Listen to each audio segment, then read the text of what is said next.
Hello, welcome back to my haunted library. It's Regina. I hope you're all doing well. It's a nice, dreary day. I'm kind of in the mood for spring. I don't know about you. My neighbors they didn't come up on my side yet, but I noticed he was getting a few little bluebells popping up, little crocus action happening, and I'm here for it because as much as I'm appreciating the winter beauty, and I certainly am, I'm ready for spring. I'm still doing my Lenten fast. I've been very disciplined. I've been getting up most mornings and doing a 4-mile walk, even on the chilliest days. And I've added some vlogs to my Patreon page. My Patreon page is not that much about books, although I do talk about writing and reading, of course. But it gets into sort of like I have a vlog up there about what my day job, and not that you're that interested, but in case you are, you might want to check it out. In fact, the vlog about my day job is public, which means you don't have to be a library member to watch. So you'll get a little sample of all the wonderful things I have to offer on my Patreon. All right, so, and I also do free book releases, all that kind of stuff. I don't have a lot of patrons, but I appreciate every one of them. But I wanted to talk about this haul I did of extreme horror books, and I'll talk about that in a minute, and ask your opinion about if you know some of these books. But I do have a couple announcements. And this is some good news, and I'm happy to report that I have a short story that was accepted into Criminali's Garbology. I'm very excited about this. I wrote it down because I don't want to mess up the name. The Garb August Anthology of Awesome Trash. So I was really happy that my story was accepted because I love trashy books, and I do tend to write in a trashy style. And I mean that in a good way. I appreciate trash. Obviously, Criminali appreciates trash. I know of one other booktuber friend of mine whom I know also was accepted, but I'm going to leave it up to them to share that news if they choose to, because I'm not really sure when this comes out. It was a few months ago that I even put in that submission, so it was a pleasant surprise to get the notification that I was accepted, or my story was accepted.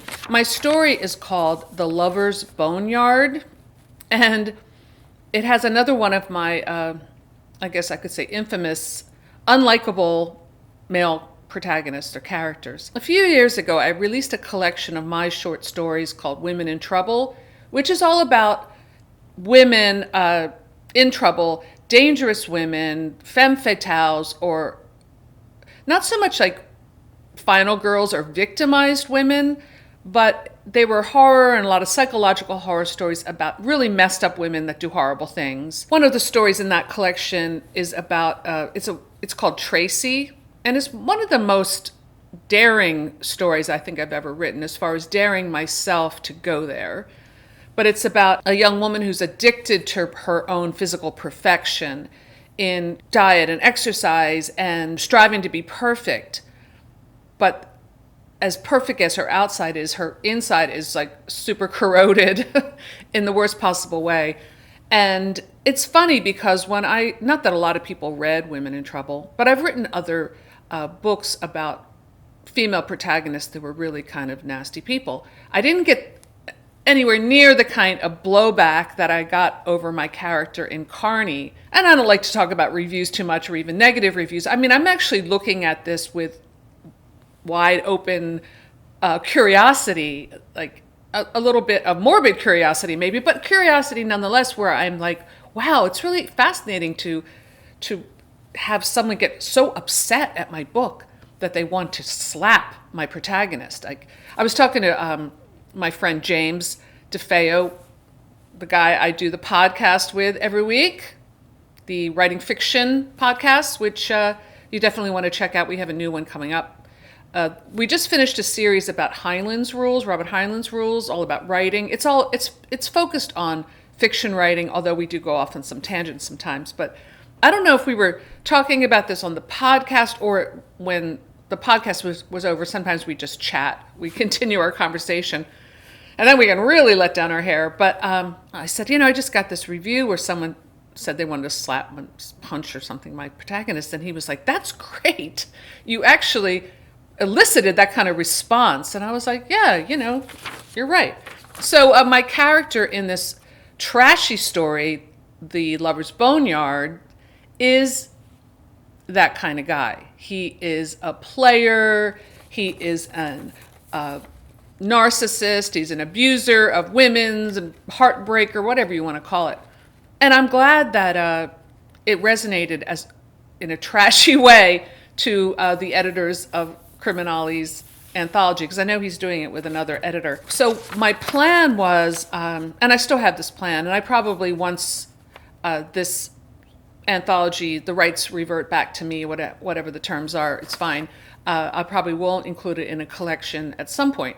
But I've been keeping a file of short stories and maybe even novellas that I've started or written or finished about those jerky type of men.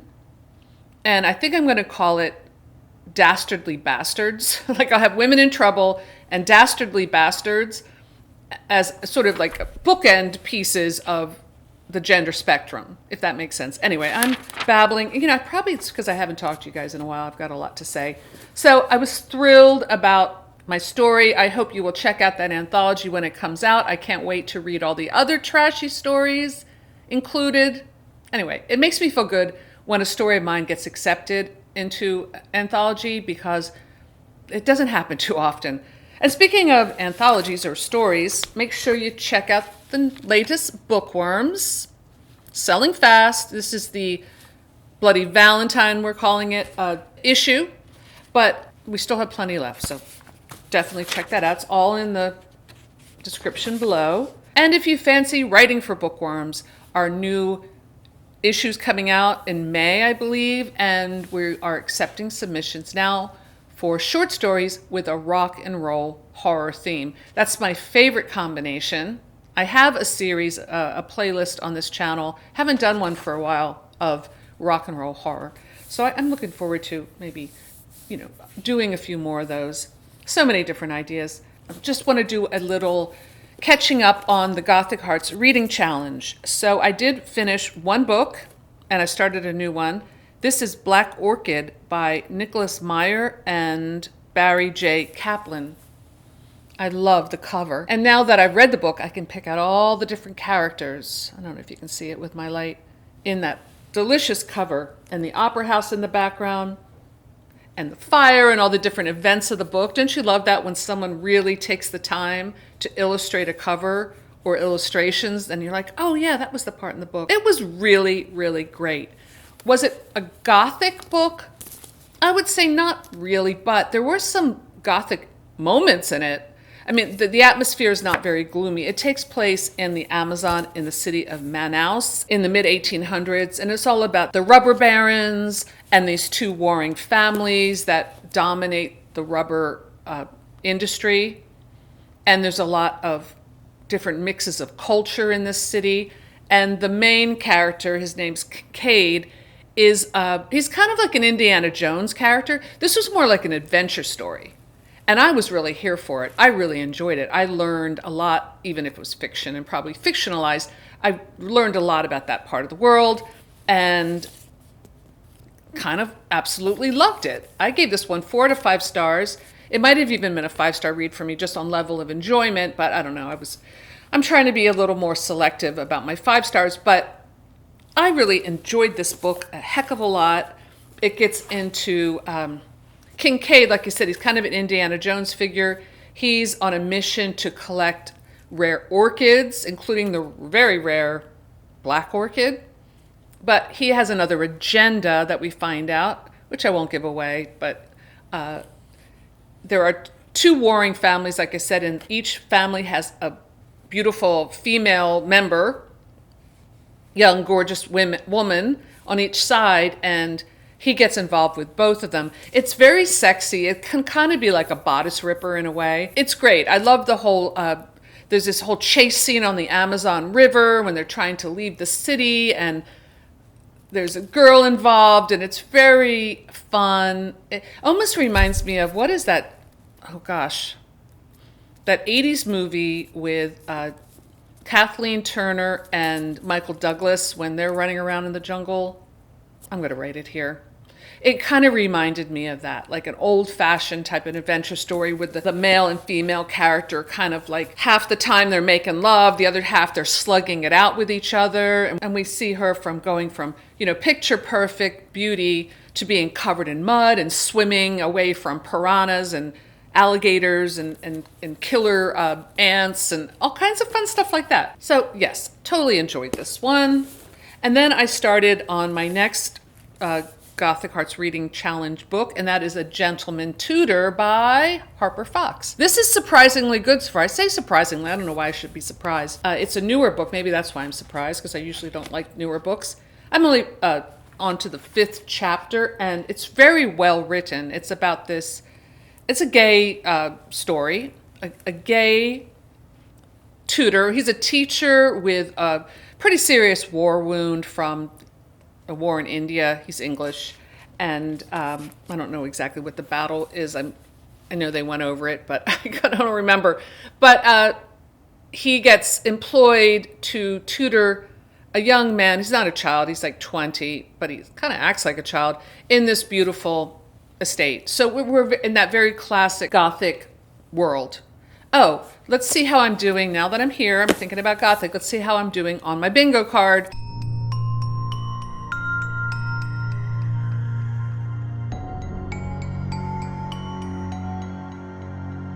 Okay, so I'm moving on to the rest of my books. I have this book, another book, and some short stories.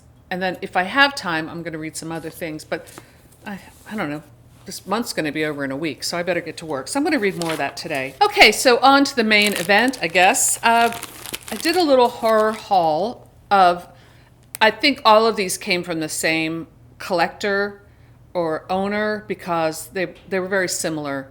And I believe that somebody dumped, it sounds terrible, but dropped their books off or commissioned their books to this antique mart that's in my town.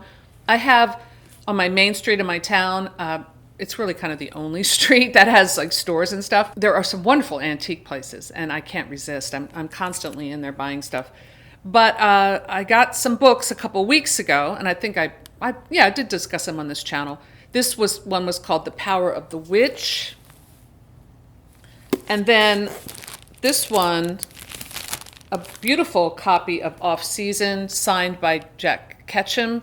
It is a limited edition and it's in excellent shape. So I went back to the shop and I had asked a couple days later, because I knew that she had more books.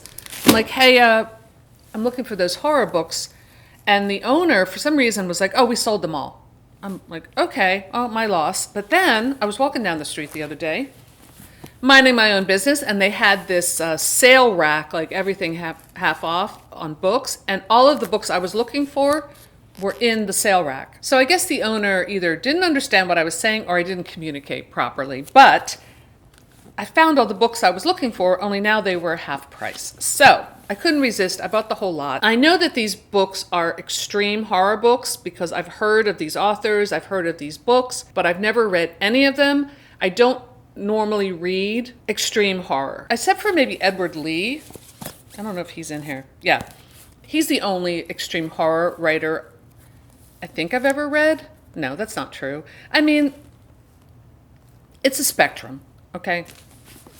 But I've never read any of these books. So I am going to go through them, and maybe you can let me know in the comments below if you've read any of them and if I should read any of them. I'm a little nervous, to be honest, because, well, actually, the two Edward Lee books I read, I really enjoyed because I spent my time mostly laughing through them. So maybe that's the best approach. Anyway, I'm babbling. I'll start with this one. This is not a horror book, but it is an occult book. And I do have a small occult selection of books on my shelves. And I thought, oh, this looks like it's probably kind of rare. This is called The Sword and the Serpent, Volume 2 of the Magical Philosophy. I don't have Volume 1 of this, so it might not be worth trying to dip into Volume 2 too much. I actually opened it, and it seems like it's very involved describing Kabbalah, however it's pronounced. I don't know much about that topic other than I've been exposed to it in books and in podcasts and in celebrity trash rags, because I don't know, for a while all the celebrities were into Kabbalah. I don't know if that's the same Kabbalah as Kabbalah. I know it is an esoteric, spiritual, I don't want to use the word religion, or maybe that is the appropriate word, but it is a spiritual practice. I don't really know anything about it, but when I opened this, it's like diagrams and sigils and things like that, channels of force, different paths. It seems very, very involved for anyone who is going to devote themselves to this study or this practice. Emanations. I don't practice anything like this. I've mentioned before on my channel, I am a Roman Catholic. That's the religion I practice, but I'm fascinated with this stuff. I can't deny it, and I don't think it hurts me to learn about it, because I find world religions fascinating about what they can teach us about humanity and the mysteries, and I keep an open mind about all of this stuff, but I'm going to look for volume 1. Hopefully it's not too expensive, and maybe I'll dip into it a bit. Okay, now on to the fiction. This one freaked me out. The cover. Oh gosh, this just looks, I know this one's going to be horrible. This is called Right to Life, a novella and 2 stories by Jack Ketchum. Just that, I don't know if you can see the baby inside there growing. This has got to be something I don't want to read. I don't know if I even have the nerve to open this. It just, anything with babies I can't deal with. Anyway, let me know if you've read this one, or write anonymously perhaps if you read this one. I don't know why I'm so schemish, but I am. This one is called Incubi by Edward Lee, or Edward Lee's Incubi. And some of these are rare editions and some are signed. Like this one is signed. I don't know, let me see if this one is signed. No. It's probably pretty rare though, because these look maybe very small press, so they've probably had limited runs. I might even sell them. One thing I've been thinking about doing is opening up. I have an Etsy store, which I never mentioned because it's the other part of my life. It's vintage clothes, which is stuff that I've just collect over the years as a costumer that then I resell. But I've been thinking about opening up a separate Etsy store for my horror book collections, stuff that I want to unhaul, or if I have doubles of things, which I have a lot of, or books that I don't want to read anymore or don't want in my library anymore, for whatever reason, and other little trinkets that I might have to sell. Let me know in the comments below if you think that's a good idea, if you think that's something I should do, something that's worth it, or should I just put it into my current Etsy store. I've been thinking about that too, but it's kind of 2 different things. We've got vintage clothing and more like fashion stuff, which is another one of my interests, but this is separate. Let me know what you think, if you don't mind. This is the next one. I've definitely heard of this book, and I know it's a bit notorious. This is called The Big Head by Edward Lee. I have no idea what any of this. Look at this author photo. He's got smoking a cigarette. Let's see if this one's signed. No, this one came out in 1999. This one I think is a bit of a collector's item. This is called Goon, and it's a nice hardback copy with the dust jacket by Edward Lee and John Pellin. Goon. It is also signed, and this is a limited edition, limited to 500 signed editions. So I'm sure this is a collector's item and probably would do pretty well in for sale. But now I kind of want to read them all. And then this I picked up. I think it's the same collector. This is called Grimm's Grimmest, and it's an illustrated, unabridged, I assume. Oh, that's pretty. Grimm's fairy tales, which we know in their original form were pretty darn grim and very graphic. So I'm looking forward to reading these too.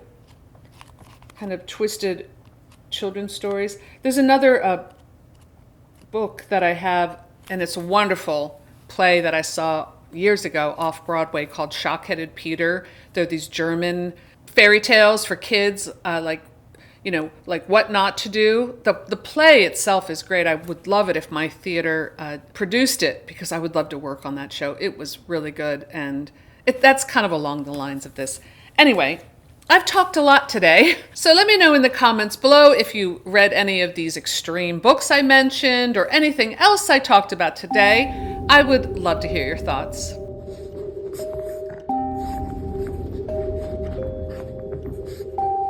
So that's all I have for today. Thanks for stopping by my haunted library, and I'll see you soon. Bye!